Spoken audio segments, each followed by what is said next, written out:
Years were a remarkable seminal group. Alan Arkin playing and singing. He did a couple of records with me and some motion pictures, some documentaries. Because Alan plays everything. Alan Arkin, Eric Weisberg. Eric is now probably one of the leading studio musicians in the country. He did dueling banjos, among others. But I've done about 8 commercials with Alan, with Eric Weisberg.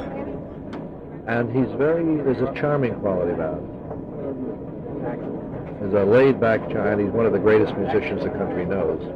On some of my records he plays banjo, some he plays guitar, some he plays the chimes, some he plays the violin, plays anything after a little while. And the third was Clarence Cooper, who died, I suspect, because he was always very sick. But that's another seminal group. There's another group I'm trying to think of, very, very good. Again, if you get the kid, now you start with a group of singers, say, like Gene Ritchie up in 1948. So you get some stuff about Woody Guthrie, who was a very practiced musician and a performer. He wasn't an Okie. He came to New York from California, where he'd had a number of radio shows. He was pretty smooth. I used him for some television shows back in the 40s, when he played the violin for me. He was a country music violinist and very good. He's a fiddler. Good fiddler.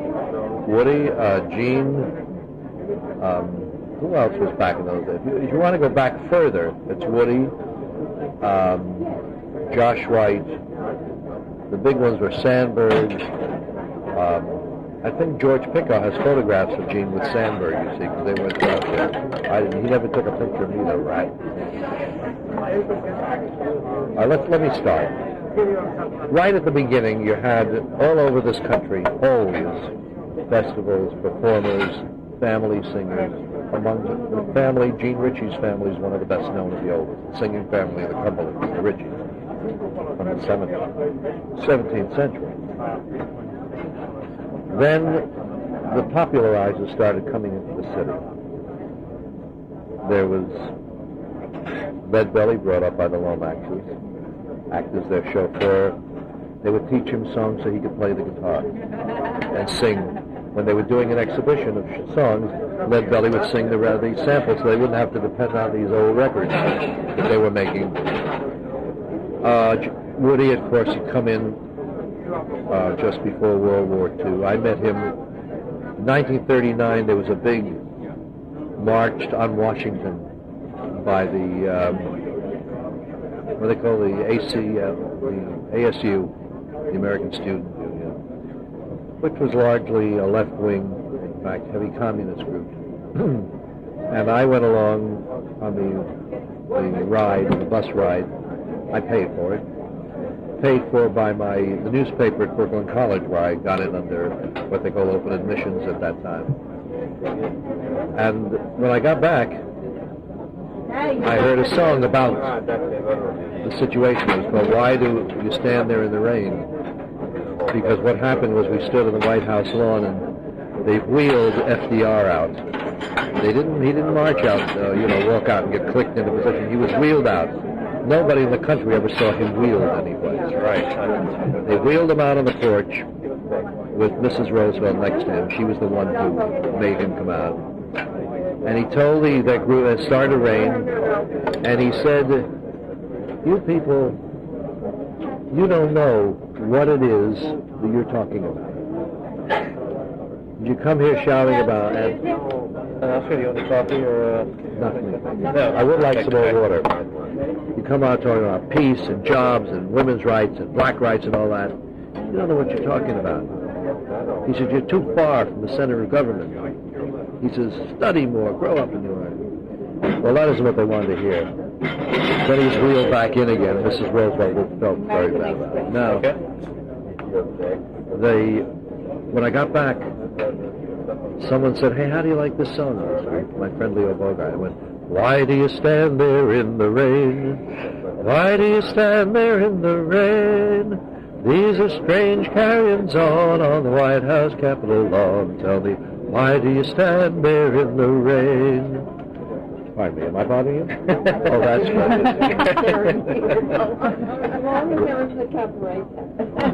All right, boys, bring out the guitars and the So, I wondered who wrote it, and I asked. They said, oh, a guy named Woody lives in the village. I went looking for him. I found him. He was staying at Will Gear's, and he'd written the song. He wasn't there, but he'd written the song. And he was writing all kinds of. We sat there, we exchanged songs. I would sing him a version of Red Wing from Canada, which was very bawdy, and he loved that, and he wrote The Union Maid. We both sang Billy the Kid, so he wrote So Long I've Been Good to Know You, and Lead Belly was singing Irene, so Woody wrote Roll On Columbia, and so on. Good Night Little Arlo, Good Night later when Arlo was born. So it was that kind of relationship. And these were the people before the war. I knew every single one of them. Brownie and McGee and Sonny Terry, a marvelous pair. One was crippled and one was blind, the lame in the whole. I mean, it's just impossible to imagine the scene that they made, and the music they made was what today is now called rhythm and blues. And Brownie gets angry about that. And I sang the songs, and now everybody's making money on them. What type of careers did these folks have in the 40s on a professional level? What type of career in the 1940s did Sonny Terry and Brownie McGee have, or Pete Seeger? Sonny and Brownie performed in Black Ale. Well, they did race records. Yeah. Red Belly similarly. Red Belly, none of them made any money. Once they came to New York and were in an urban milieu, where'd they live? Where'd they perform? Well, Brownie lived in the village. Well, he lived in the East Village. It was cheaper there. Yeah. So did Sonny. Then he moved to Chicago.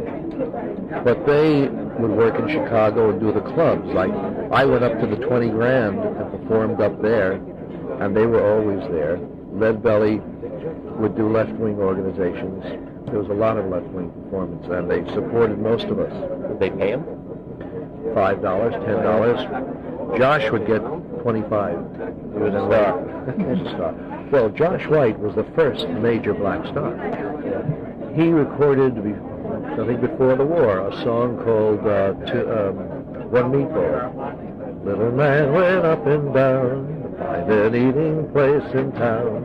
And it tells about how he orders one meatball because he only has a quarter, and they got a dime, and the fella gives him one meatball. He says, I like some bread. And the guy says, you get no bread with one meatball. And the chorus was, one meatball, ba-ba-da-ba-ba-da-ba-ba, one meatball. No, you only get just one meatball. And he did it with a marvelous blues guitar. Went on the hit parade. The hit parade, a black man on the hit parade, way up to. So it was an old vaudeville too, and the words were all vaudeville. Nothing was changed. So he was the first major star. Nobody else. And just before the war, Burl Ives, who had also been taught a lot of songs by the Lomaxes, Burl went on the air. Went on CBS. Before that, he was working at the International House. Jack of all trades, you ran the elevator. Thank you. All right. Thank you. Oh, thank you. They will only accept the American Express here. I don't know. I'll change it up there. Yeah, I don't know. So, Burl had been working at International House. We used to go there and sing. It's near Columbia. As an elevator operator, sometimes maybe he's a busboy, and he used to sing a lot. A beautiful voice, terrible guitarist. He was a trained singer, an actor. He was trained. And he had the marvelous kind of training that sounded natural. So Burl went on the air. Another one who went on the air before was Joseph Moraes. I don't know if you ever heard of Moraes and Miranda. I've read of him in Norm Cohen's book. Moraes was marvelous. Perhaps some of his recordings are on the collection. I'm not sure. They always forget Joseph, although he was a tremendous influence. He brought songs from South Africa. And he had a program called Koos the Hottentot, or African Trek. There were two. One for children was Koos the Hottentot. The grown-ups African Trek. He was a trained musician, a concert violinist. Thank you very much. And you want to go over to my office? I would love to do that. It would be a better place to... Right around the corner, it's Hadassah. You know Hadassah? The Women's Zionist Organization? Yeah. They're right around the corner. I stage and write songs and videos and things for their conventions. Oh, I see. Okay. That's it. We're getting ready for the one in Washington. All right. Well, let's go back to, the Burl Ives went on the air and was singing. There was also John Jacob Niles, tremendous importance. Most people don't realize. He traveled all over the country, and he, too, like Joseph Murray, was a major force because he went to every concert hall in the country performing. He was from the Kentucky mountains, in Boot Hill. I was down there a number of times. He's a friend of mine. But he was a trained composer. He wrote symphonies and so on. As a consequence, a lot of his material he would rewrite to a tremendous degree if he felt that it was too vulgar. So he wrote Venezuela, I Wonder as I Wander, Black as the Color of My True Love's Hair. Mm-hmm. He just discarded the original melody. All from body or sources? Not necessarily body, I Wonder as I Wander, he heard the different lyrics, but he didn't like it. He wrote new music to it. He did that with a lot of songs. He's famous for that. And after, there was also Sandberg, of course. Also tremendously important, because he went from women's club and men's club to concert halls and places around the country, like a Chautauqua circuit. And Sandberg was a great poet collector. What he didn't hear himself, he made up. And his approach was very eclectic. He would sing everything from popular songs and vaudeville songs to children's songs and grown-up songs. He collected everything. He was a marvelous man. I was assigned to work with him on a new collection of the Song Bag, and couldn't get him to work. Just couldn't. He was always somewhere else. It just didn't feel like it. And then one day, he finally, it was arranged by Jimmy Reed of Harcourt Brace. Reinhardt, I'm sorry, Jimmy was there. And we sat down to work, and we got a phone call from Hollywood. They were going to make one of his films. I forget what it was, Remembrance Rock or John. It was one of the songs. Hurry Sundown, some film. They wanted him out there. He said, "Oh, absolutely not. I'm working right now. I can't leave. I'm too busy." And they said, "Oh, well, all right. I'll let you know. I'll let you know what plane I'm on." I said, "What's going on? Was it a plane or a train?" I know we had planes. I said, "What do you mean?" He said, "I must go on Hollywood. I just must." He said, "I must, because they need me on this film." And they're taking all the trouble. The money will be very, very good. They've assigned me a new secretary. A nice, pretty, good-looking secretary. Well, he was a ladies' man now. So he went out to Hollywood and never saw him again. He died. Whatever she was, she killed him. I had a long talk with his daughter once on the subject. She said he was never home. She wrote a very angry book about him. He was never home. He was like Woody. Like Josh. Well, and performers. Who were the audiences for people like Sandberg and Josh? For Sandberg, there was strictly women's clubs, men's clubs, like the Chautauqua circuit. This was a way of, it's like talking about the Indians of the rainforest. He was talking about the songs he collected. Of course, he was a very well-known poet. When you say Chautauqua circuit, I've heard the phrase. I don't have a real clue. It exists. What I did some shows for them. Chautauqua is a place in upstate New York. Beautiful, beautiful area.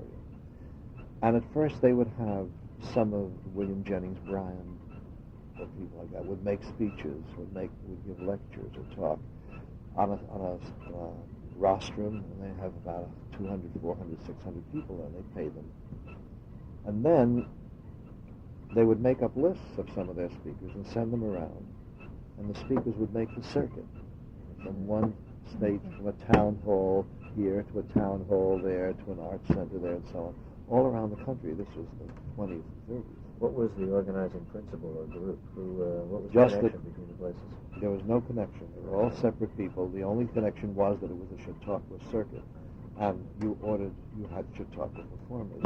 A town hall, which was set up almost for Chautauqua types, they would have people talk about their travels, their trips, with slideshows. Somebody would talk about a new book that he'd just written about so-and-so. Political figures would speak. So that that was the entertainment in these areas around the country. That and the twice a year when the circus came by. Folks like Josh, who would they? Josh did not do the Chautauqua circuit, but he did big shows. He would do performances of his blues songs for mixed audiences, not mixed audiences, sorry, black audiences in some cases. In theaters or clubs? In clubs mostly. He was mostly a club performer. Once I and Patty Page, who was not well known at all, not known at all at that time, were asked to travel. And Big Bill Davidson, jazz trumpet, I forget what he played sax. We all went out to Chicago. I'm sorry, to Boston. Chicago's another story. We all went out to Boston. This was back in the 30s. To do a program. And Josh was supposed to be the star. There were about, it was in a black theater. They took over the theater, and it was for raising money for a church or something. But the time went by, and nobody was interested in saying anything about me. I was taking Josh's place, supposedly.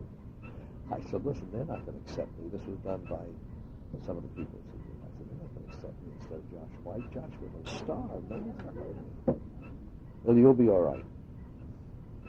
So I said to the MC from the Amsterdam News, I said, listen, please tell the audience that Josh is not going to be here. Let them know. Never said a word. Whole program was almost over. Come to the end. I said, listen, tell him what's going on. He walks out on stage. He says, greatest introduction I ever had. He says, now, ladies and gentlemen, here's a young fellow from New York, Brown or something. He walks up. He says, tell him about Josh.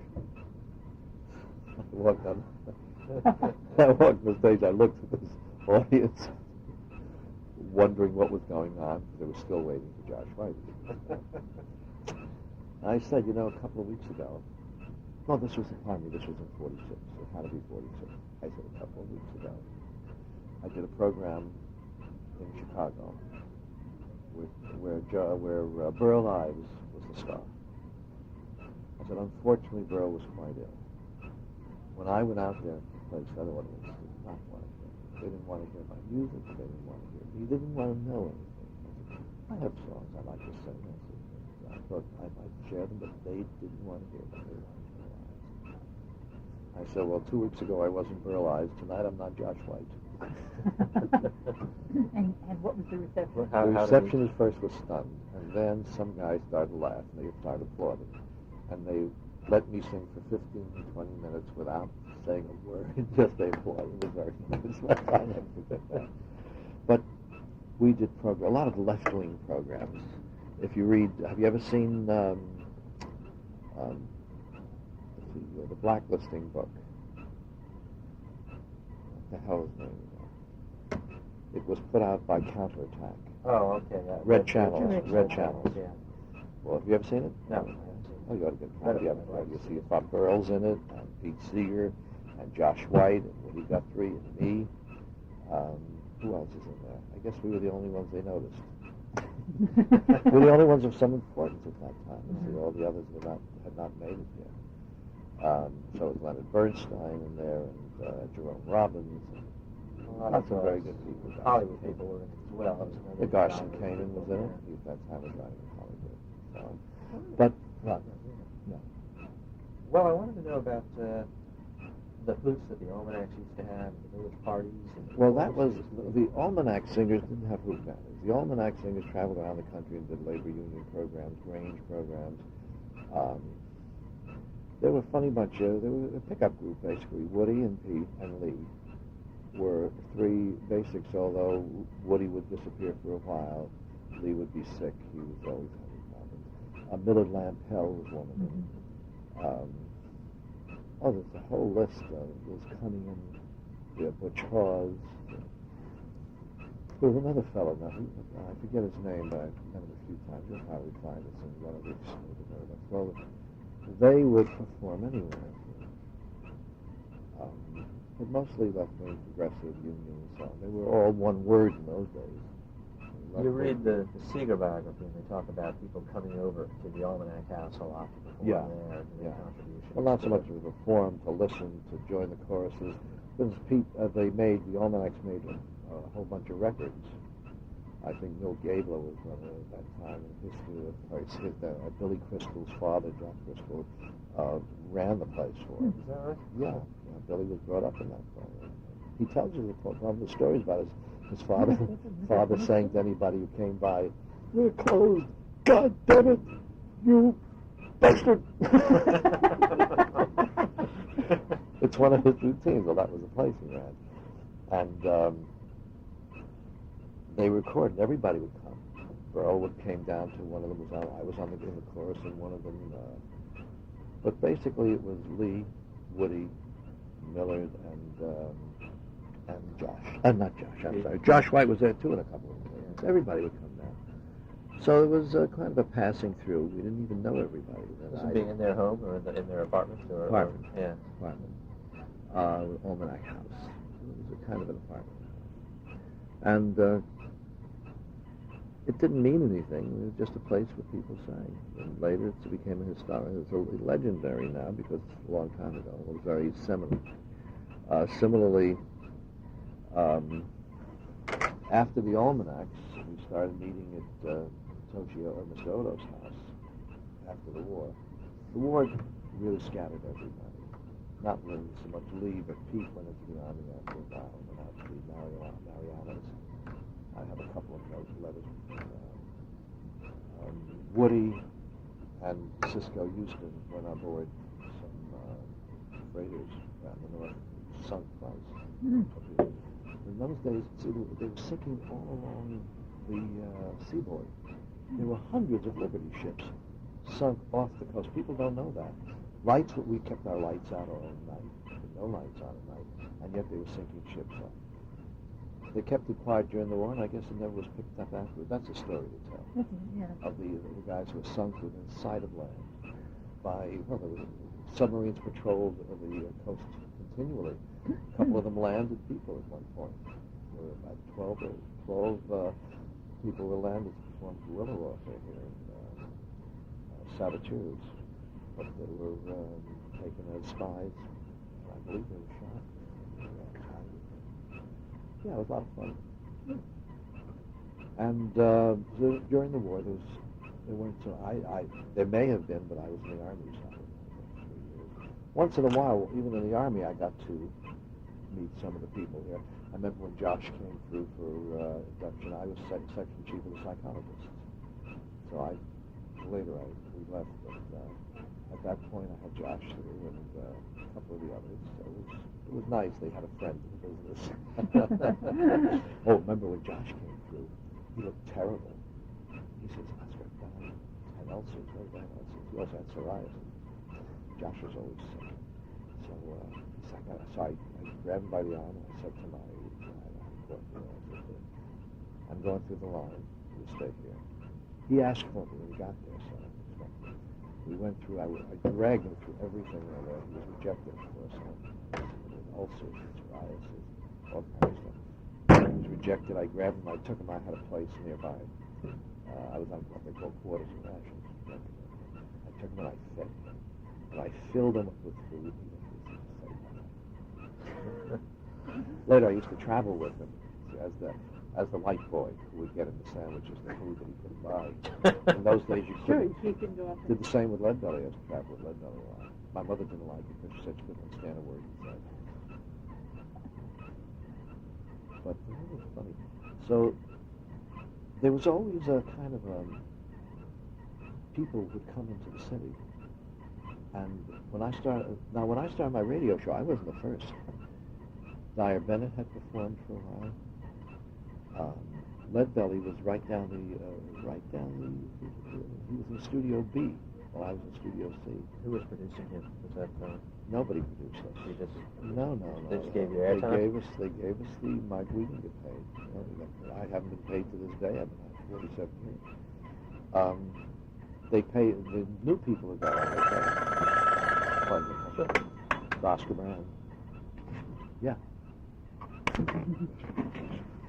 See, I already had a museum at One Times Square, Times Tower, the 8th floor. Oh. We ran it for about 6 years, and then I had to leave, and they wanted a tremendous amount of money. We emphasized folk music as no popular song group has ever done before, but then I was also into rock and roll and black, which and what we used to call race records, which I wasn't into, largely because to me that's all folk. It all comes from the same. Mhm. That was the point we made with it. We had a whole museum dedicated to that proposition. It's all one piece. were you able to perceive, you're talking about race records, what, But let me finish. Oh, You okay. asked me that Okay. question. We started meeting. People started coming from all over the world, from South Africa, from England, from Ireland, from Scotland, Spain. I had everybody on my program, which was at that time the only folk music program. But for that reason, it became a center point. And so I would have guests. I still have tapes, and old discs. The Smithsonian wants them, and I've been thinking about it because my archive actually was promised to the University of Manitoba. But the Smithsonian, to me, is a much more valid situation since this was done in the States. No, I do have a lot of CBC in that. So they started coming in, and it became a center when the Weavers began in 48, 47 actually. They appeared on my program first. Getting together, so we called them the No Name Quartet, because Freddie had been my banjo player, Freddie Kellerman. Most people, he'd forgotten that he played the banjo. I reminded him, he did it for me on one of my ABC Paramount records. He played the banjo. I said, Freddie, I have you on a record playing the banjo. He said, oh yeah, maybe I did. Didn't remember. And Pete had played the banjo, the introductory to my program, New York Gals at that time. And Lee, of course, was a good friend. In fact, Lee had asked me if I was willing.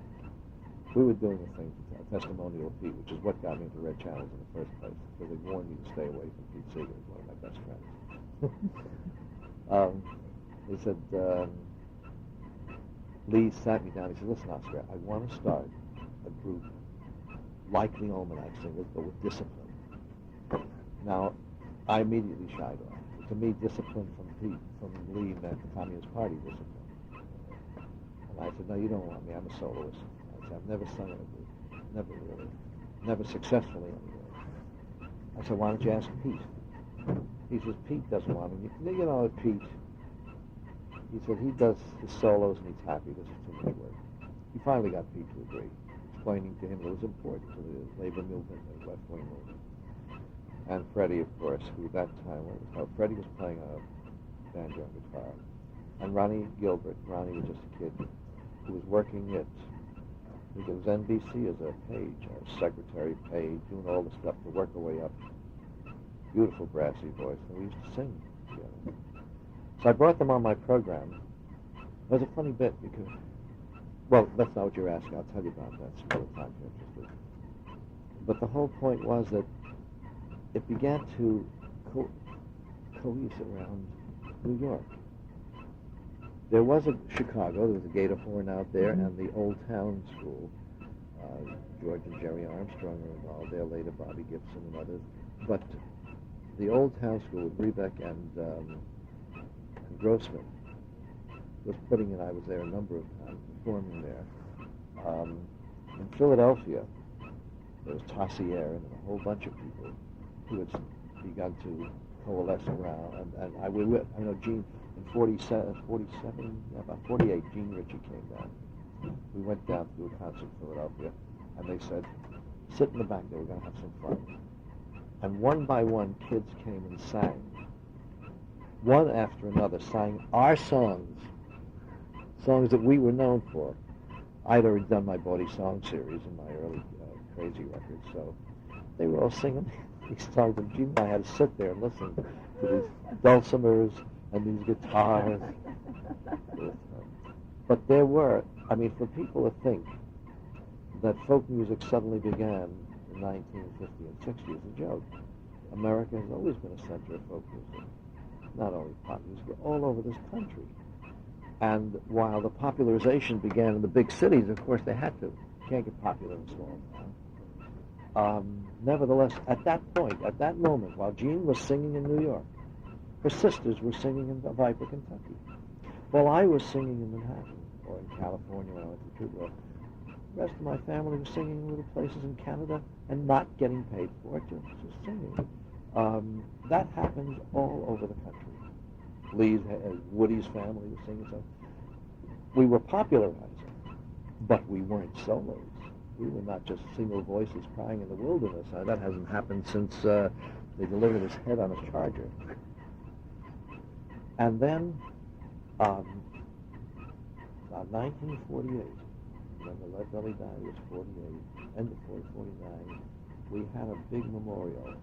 And on that program was almost a vision of the next few years, because Harry Belafonte, who up to that moment had been singing blues and jazz, and owned a little hamburger joint on 7th Avenue South.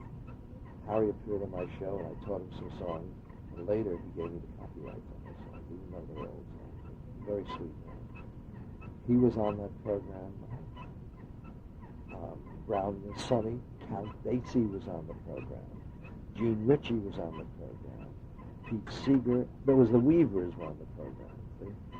They were unknown, but they were called the Weavers at that point. They got their name on my program. We asked for names. The next week they came back and Lee said, "We're now the Weavers." So I said, well, "What's the reason for that?" I had to take it out. It was a transcription to something. He said, "Because we run through the warp and woof of America. I'm the woof, Pete's the warp." It was after the Hoffman play. And you held a benefit in Manhattan here? What? You held a benefit in Manhattan?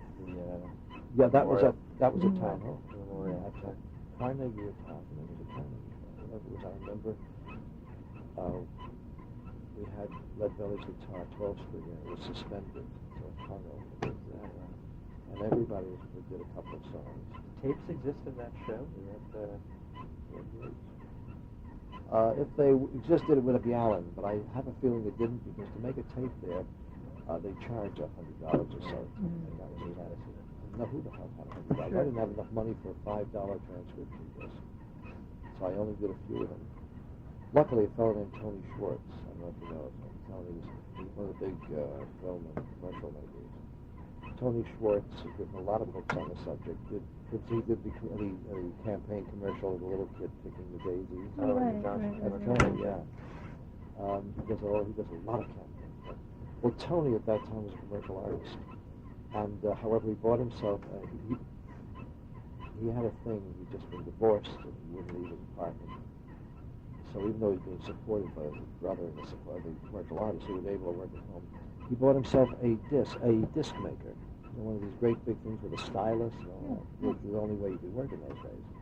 And he would cut shows that he liked. He'd cut a bunch of mine. So we have those. He had them.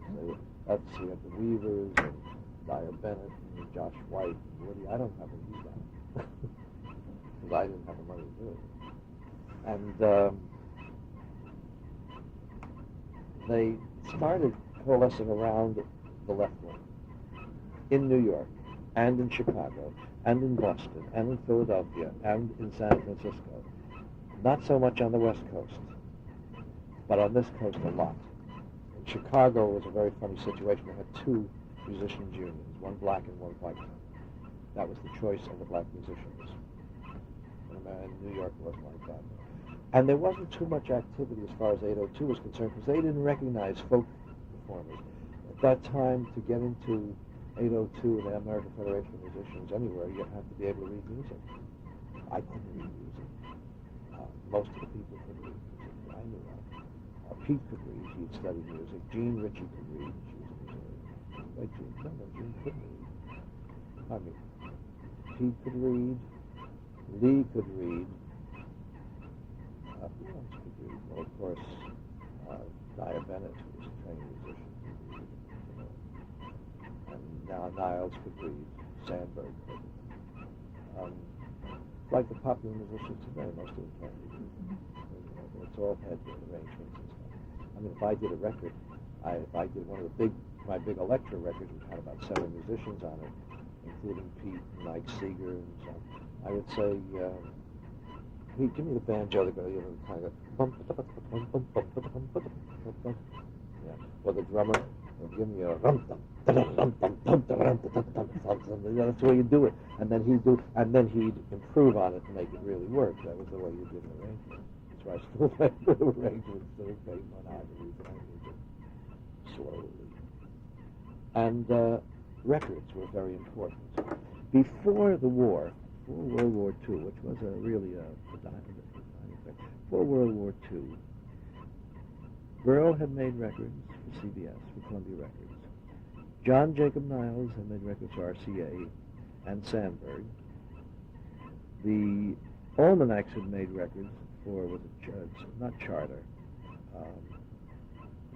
Milt Gable, not General. Well, there was General too, but they were the same. They were made in the same company, same place. It wasn't a company; it was a store.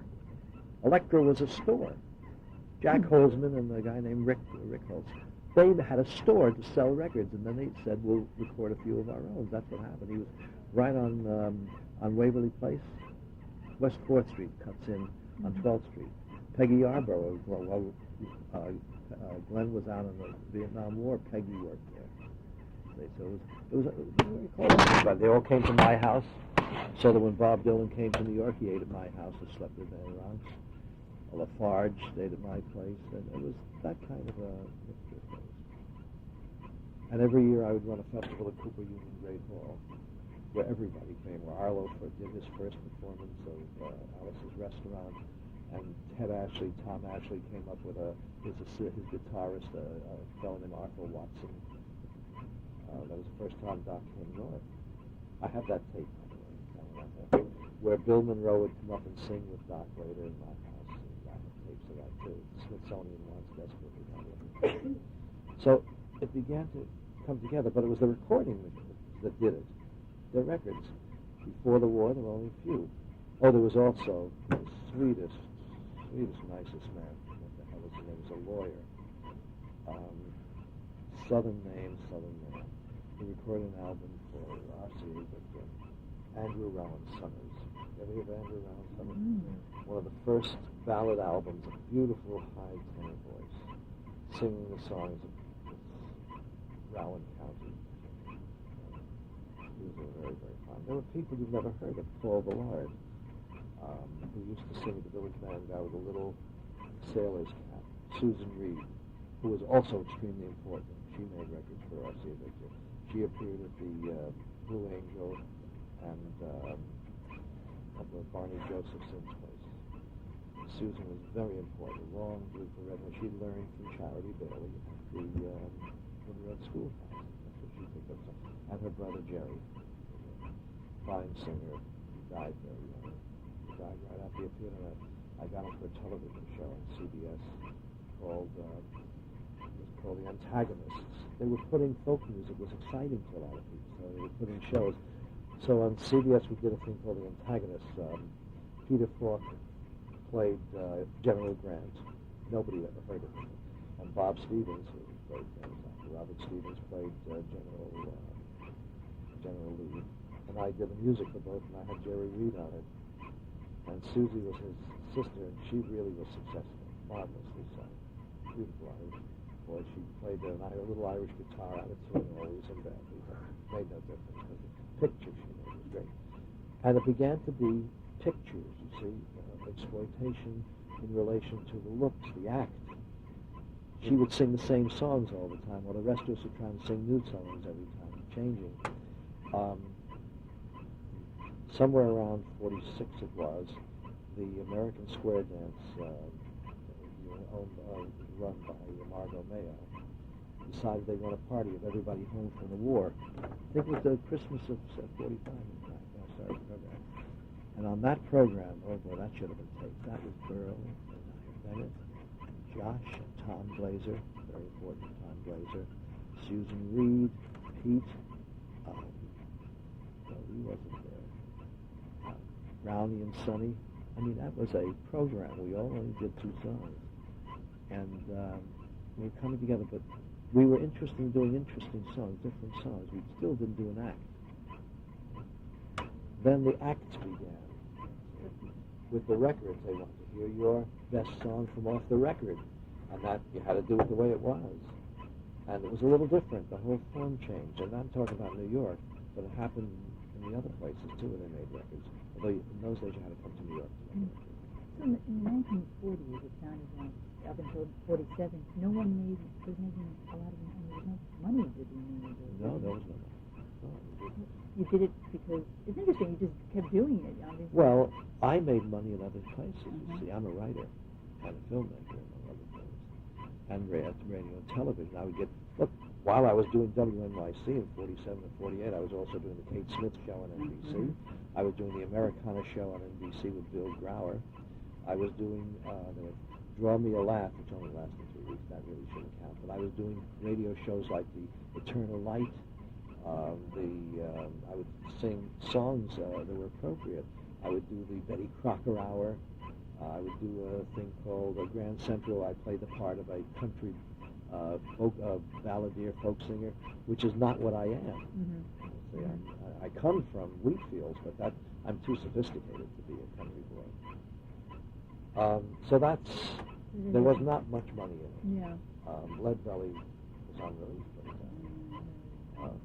I gave him money, same with Woody. Woody wasn't Woody did better than most of them. Until a couple of songs started coming.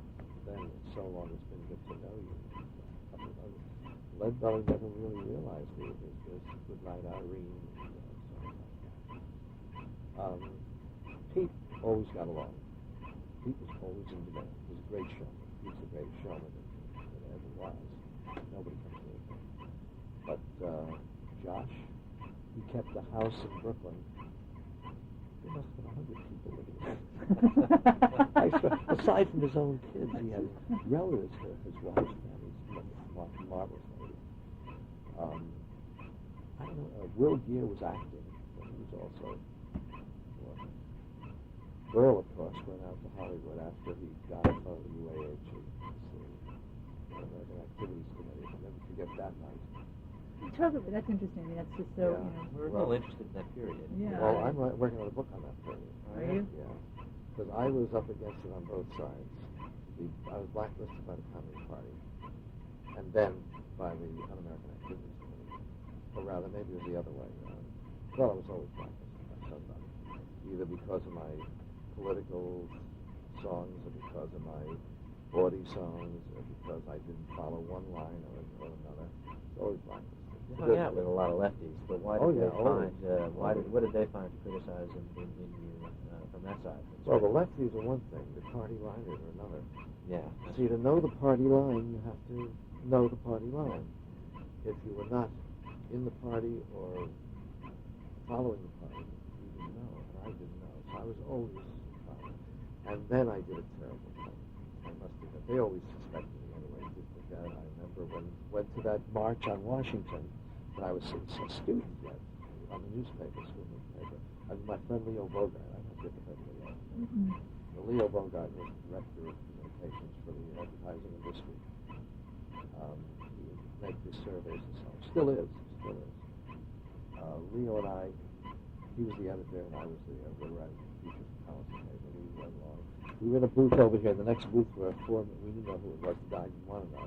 4 members of the Communist Party. We have to be careful. Watch out for that Bogart and Brand. You don't know what the hell they're going to do next. Loose cannons. That was me, a loose cannon. And it's all, well, because I don't know, I don't follow somebody with their line. I never have. On 1 or 2 occasions I tried, it didn't work. It was impossible. So they were angry with me for that reason. And then, now the date must have been about 49, 50 or so.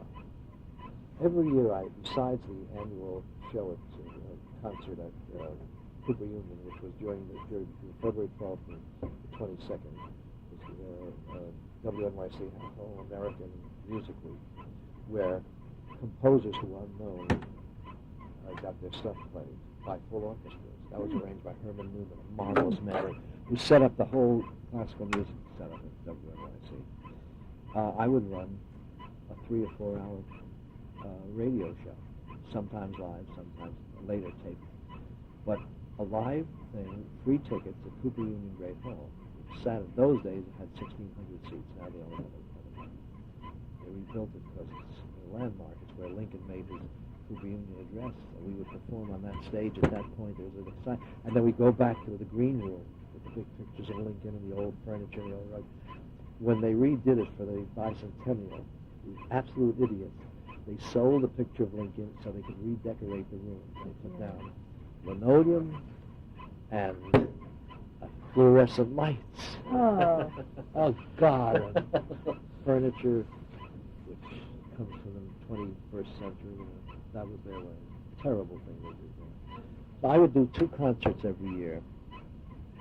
The man who ran it, Brian, was a marvelous man. And he felt that, well, I always brought an audience in, that was one reason, but he liked the music.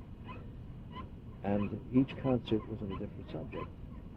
One was on the image of women in folk music, how it was, first of all, a reflection, and secondly, it was propaganda for women's position in society. I do one on the American Revolution, one on American political campaigns. Each one was on a different subject, and that year I did one on, morality would be one. That's one of my records. One of them I did censorship. I have a tape of it. I played it for Dunaway.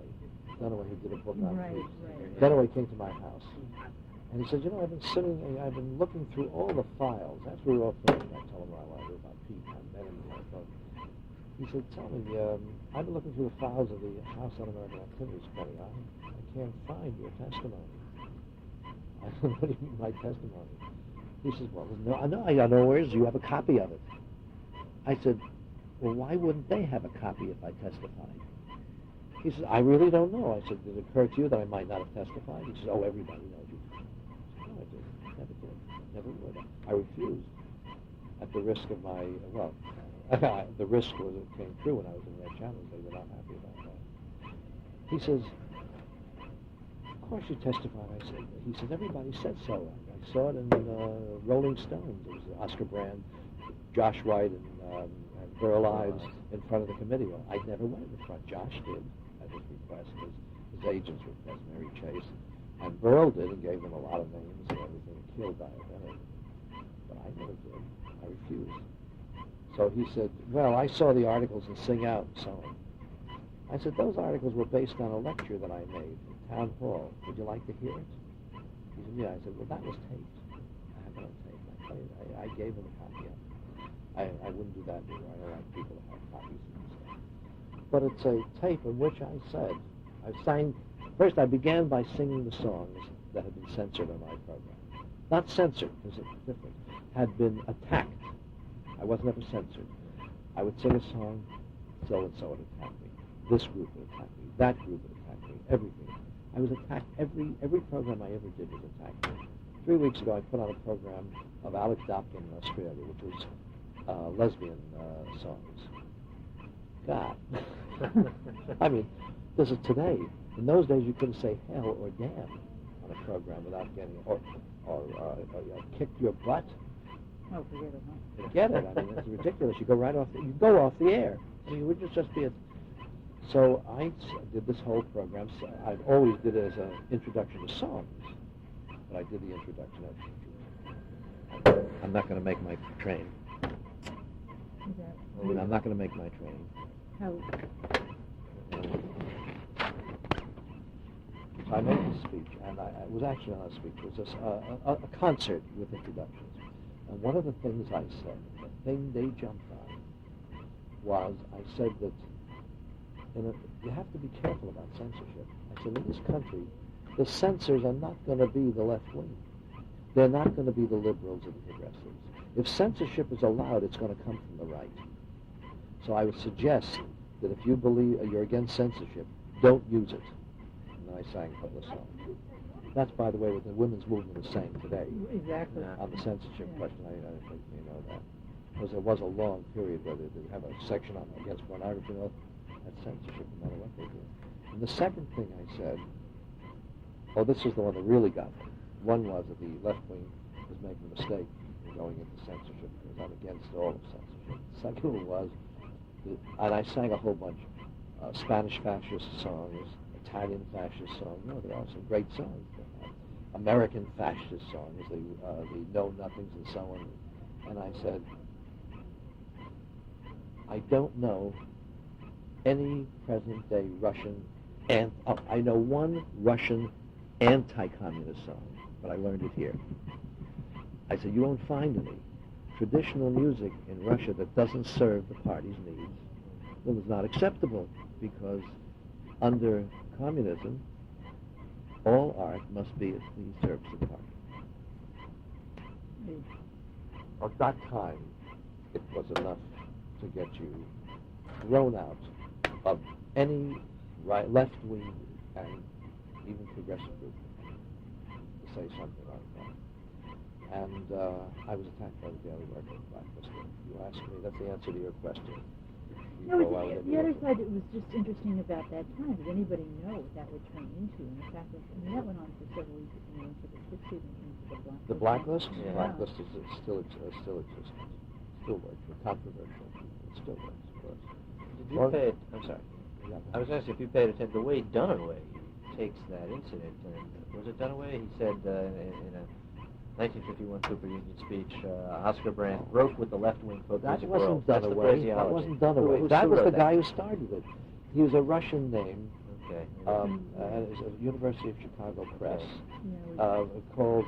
Taking up so much. He was anti-communist, very anti-communist, and he was using me to prove the communists were no damn good. Okay. So what he did was make that mention, then quote from the attack on me in the Daily Worker, and then it was a non sequitur, but it didn't look that way. Then he said, "This is the way the Communist Party attacked former party members who had turned against him." So that implied that I was a former Communist Party member who had turned against them suddenly. I was a turncoat, see, which is a different. The reason the HUAC wanted to try to force me to testify was that I was not a former communist. I was well known as not a communist, and the communists had attacked me years before they'd ever existed. So that was their reason. But that was the situation. Yeah, that was the guy from Slavsky or something, Dr. Ruff or something like that. I've read so much. We both, but I remember that broke with the left-wing folk music world. Yeah, I recall. And you recall it. And they attacked me. They said, Oscar Brand will never sing, and they listed a song that I sang that same week. Again, stuff like all like that. Erwin Silber, who wrote that article, was at Indiana, and we went out to eat together. And Erwin's always been a friend of mine, before and after that. We sat down together. We sat at the table. I said, "Listen, Erwin, I've never mentioned this before. I couldn't before the Communist Party disintegrated, because I knew what it meant to you. I said, when you attacked me, you must have known that what you said wasn't true." And he said, well, there were about 4 people at the table. He said, "Listen, Oscar, we made a lot of mistakes in those days." He said, "I'm sorry for them. I'm really sorry for them." I said, "Are you going to make any more mistakes?" Did that have a huge influence on your world in the 50s? To this day, I can do a program at Pennsylvania State University. I did just about 4 months ago. One guy got up and said, "Well, you may sound all right, but you're a son of a bitch nonetheless." And of course, there's a lot of typically an anger. I said, "No, wait a minute. Now, which reason do you have?" I said, "A couple of the reasons for calling me a son of a bitch, they're okay." I said, "But which one is yours?" So he told me this. I said, "Well, that's a mistake." I said, "That one is a mistake, and that's a mistake. I never testified to the House Un-American Activities Committee. I refused to. I'm proud of the fact that I refused to, even though I was against the politics of many of the people who attacked me. I was against that whole business thing." Why didn't they subpoena you? Why? Why didn't they subpoena you? I'm curious as to why they decided to... Well, I'll tell you the story. I was saving it for myself, but I'll tell you anyway. So I got a call from Mrs. Monty, who she and her husband were investigators. we'd like you to come down to our office. I went down. And I stood. I didn't sit down. She had only a desk and chair, and there was no seat there. They had a whole bunch of books, sheathed, bound testimony things on her desk. And she sat back and said to me, Mr. Brand, we have been informed by the McCarran Committee in their hearings that the Communist Party members who have left the party have admitted having a meeting in which they blacklisted you. I said, a meeting? About me? Of me? She said, you knew that, of course. I said, well, no, I didn't. I said, I do know that People's Songs, which I helped establish with People's Songs, the booking agency, which was booking me, on a couple of occasions, had suggested to people who called for me that they get somebody else, like Cisco, his girlfriend, Dina, who was then the agent of. I said, so I had a feeling that I was not in their good graces, but that's understandable. I said, but I didn't know they had a real meeting, that it was a formal situation. She said, oh yes, we have it right here. And she said, you know, there's a lot of attacks on the committee because they say it's an un-American thing we're doing. Even middle-of-the-road papers are saying that. Whereas what we're saying is, but the communists have been doing that, so it's all right. It's proper for us to do that. It's only giving them some. We would like you to testify. I said, now, why don't you get the people? I said, you're just telling me this. I didn't know this. You want me to testify something I didn't know. I said, why don't you get the people who gave you that testimony to testify? She said, they're ex-communists. Their testimony is always questionable. People say, they're doing it to get out of it. But you, good, clean-cut American boys, I'm Canadian. She said, you look good. You have a good reputation in the business. At that time, I was really doing very well. I told her I was doing a bunch of television shows. Somebody I'm working with. I thought she was coming to see me. Thank God. She said, we'd like you to do the testimony. I said, but you're asking me to testify to something that I don't know. You're asking me to swear, I suspect, about this meeting, and I only have it on hearsay. I said, I would have to say, Mrs. Monty gave me documents that said that so-and-so happened. That's the first I heard of it. So she said, it was quite a lot. She said, you know, it's very, very good for your career, et cetera, et cetera. We went, I think it was a half an hour I stood there, and I don't like to stand. I have a very bad head. Finally, she said, all right. You don't have to. She thought for a little while. She said, by the way, this sheet here, this is a series of documents about the fact that the Symphony of the Air has been collecting money for the Communist Party. How would you like to testify to that? I mean, it sounds. So I looked at it. I was a little. Listen, if I can't testify to something about me that I don't know, how am I going to testify about the symphony? I don't know anything about that. Nothing. And she said, well, we'll call you if we want you. So I said something that I'm still pleased that I said it. I said, you know, Mrs. Mundy, I have friends, very good friends, who are anti-communists before your committee existed. People who wouldn't vote for Roosevelt because he was supported by the Communist Party. I said, and if I appeared in any way in front of your committee and smiled, they'd never talk to me again. I said, because they think that what you're doing is wrong. And I said, and I have great respect for the opinions of my friends. And I left. They never called me. What did they call me? Yeah, sure. There's no games in it. That's the story. That's the whole story. I've only told it once before, and I will intend to tell it again. I know you probably have to use these. Well, now I see the trains leave every hour. Okay. So I wanted to get to that commercial side of it and later. All right, now let's get from there right now. Yeah. With records being made by people, there was much more industry in making a record. You didn't make much money, but it didn't cost anything. To make I made an album for Moash called American Political Campaign Songs. I got Freddie Hellerman, I think. Yeah, Freddie, or no, it was Dave Sear. Maybe it was Freddie, I forget. Somebody played the banjo. Okay? And the two of us, in my living room with a 350 Ampex and a Telefunken, did the whole album. Just as some of my best albums were done in one day or one night. 14, 16 songs. There's no necessity to go on, because I know that if my feeling is if I get that feeling I want to get in the song, if I get the thing that attracts me to it and makes it work, it doesn't make any difference whether it's a note missed here or something went off. I don't give a damn. Of course, it drives musicians crazy, but that's what way I feel. So I did this cost, I pay, the musician's union fee was $110.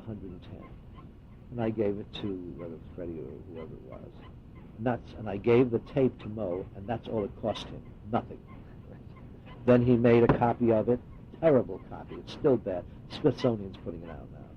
Terrible copy, it sounds like it was done on a stylus in the Adirondacks 700 years ago. It's got everything from record scratch to sound, and a little too fast, so I sound like oh boy, singing the songs with him. But that's the way it was easy. If a company knew that you could sell 4,000 records, they made money on it. Cost them very well. My 40 Songs albums, which sold in the millions, of which I didn't make any money. I didn't make it. I just made the musicians union. I didn't do them for that purpose to make money. I did them because people didn't know that these actually were part of American history and part of American culture. The first 40 Song album cost $120 to make, because I was the only one on it, and I got paid musicians union minimum. The second one, I had somebody else on, Dave Sear on it. Then I had Weisberg on one with the whole group of the Terriers and a few other people, and it's a great record, 40 sing-along, tremendous record. But that didn't sell as much as the first one, because the first one was a surprise. That's all it cost. And putting them out was fairly easy. The rack jobbers would take them on consignment, and if they sold, fine. If not, they sent them back, and the performers would buy them and sell them for concerts. That became an industry, you see, because the Weavers, in fact, were very much responsible for that. They were the first real crossovers. They recorded Goodnight Irene. Hi, kid. Hey, how you doing? Fun. See, I'm here now for a little while, until I get my office back. We're going to move you after that. When the building's finished, Oh, yes. they built an office for me. Oh, you did? But meanwhile, I'll go back down to the basement, where I wear a white mask. And where are you going to be St. Patrick's Day? Where are you going to be on St. Patrick's Day? Right in our doctor. Going to be here? Right here. All right, come up. We'll